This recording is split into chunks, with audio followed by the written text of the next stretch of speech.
Ævar, sárt tap Ásvöllum í kvöld. Hvað er að gerast að þínum stúlkum? Hvað er tapið þessum? Við bara hittum ekki vel í kvöld.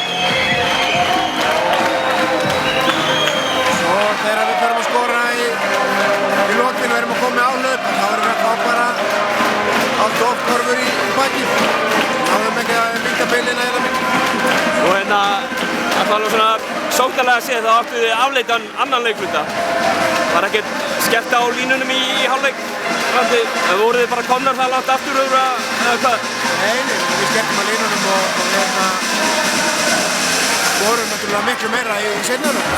Hannes Jónsson, formaður KFÍ Ekki nóg, við fengum marga körfur í bakið. Formaður KFÍ